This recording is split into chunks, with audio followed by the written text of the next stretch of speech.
अस्सलाम वालेकुम रहमतुल्लाहि वबरकात। मेरे दोस्तों, मैं ये सोच रहा था बैठा हुआ कि इसने कुछ अर्सा पहले अपने इक़्तिदार में आने से या कह लें जो अपनी बिगनिंग में एक जर्नल्स के बारे में बात कही थी कि 20,000 लोग जमा कर लें जो जर्नल्स को ऐसे ऐसे हो जाता है। यकीन करें उसका टाइम आ गया हुआ है। ये जो बंदे सरकारी ख़जाने से जमा कर रहा है, यकीन करें अपनी वही बात पूरी करने लगा है। ये जर्नल्स को बताना चाहता है कि देखो आपका मैं पेशाब निकलवा दूंगा। और जैसे ये न्यूट्रल को जानवर और ये बातें जो कहनी शुरू की हुई हैं इसने, आप अंदाज़ा करें कि इसका माहौल क्या है, इसका सिचुएशन क्या है और ये बात को किस लेवल पे जाके करता है। इसकी जो जहनी पस्तगी और जो अरूज है उसके तकब्बर का, ये दो चीज़ें ले बैठी हैं। इनकी यकीन करें कि जो लोग मीडिया पे बैठे हुए हैं, ये इसकी जो ताकत है, कभी ये समझता था मेरी ताकत है। बुराई वो है जो आपको अगले मोड़ पे मिल जाती है, आपसे मुलाकात कर लेती है।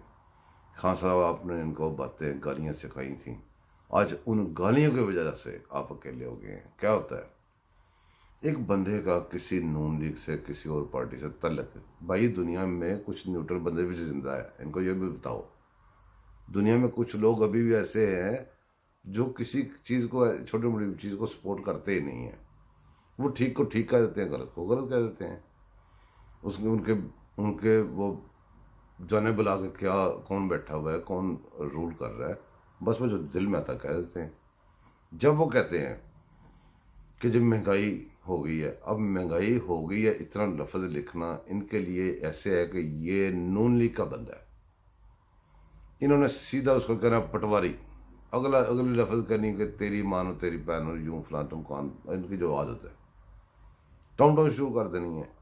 अब वो बंदा वो कह रहा है, वो हैरान हो रहा है कि यार मुझे ये गालियाँ क्यों निकाल रहे हैं, यार मैंने इनको कहा क्या।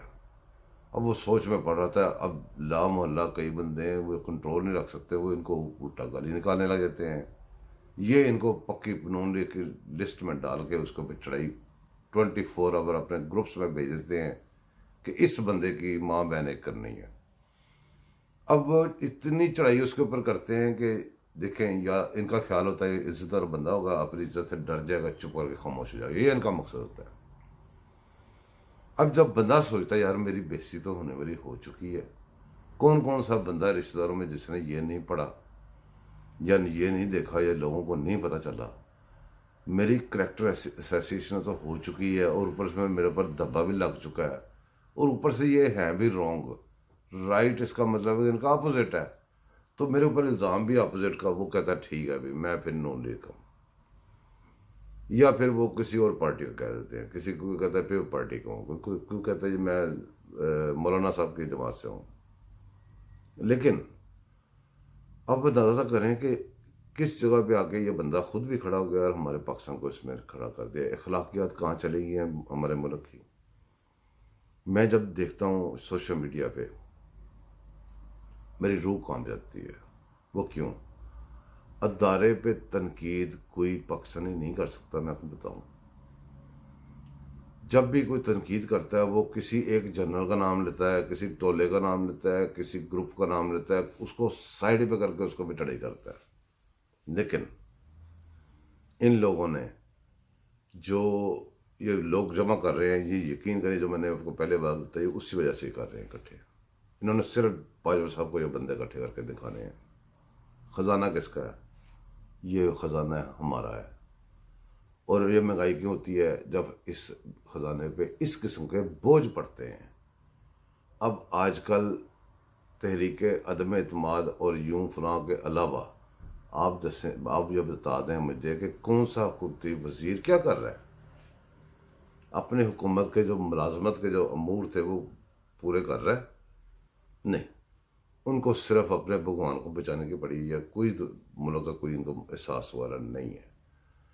इनको अपोजिशन फ्री कंट्री मिल गया, इनको सब कुछ मिल गया, इनको पता नहीं क्या क्या चीज़ें मिल गई। उसके बावजूद ये दीवार ऐसी है जो गिरने वाली है आपके सामने, और इसको ये कह रहा है मुझे धक्का दो। यकीन करें ये एक्सक्यूज ढूंढ रहा है। इन दिनों में इसको कुछ वो नए नारे चाहिए और कुछ एक्सक्यूज चाहिए।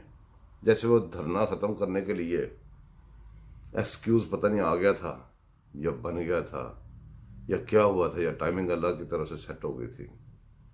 वो जो आर्मी पब्लिक स्कूल पे हमला हुआ, हमारे बच्चे काट दिए गए, तो उसके बाद फिर धरना ख़त्म हो गया। तो इस तरह का कोई एक्सक्यूज ढूंढा जा रहा है, या कोई ऐसी छोटी मोटी बातें मिल जाए, कोई इस्लामी तरीका साइड मिल जाए, वक़्त आने वाले वक़्त में कोई वोट इकट्ठे कर सकें हम ज़्यादा से ज़्यादा। अब देखें, जो बंदा ख़ातमुल नबीयीन नहीं कह सकता, जो बंदा जब उसी कलमे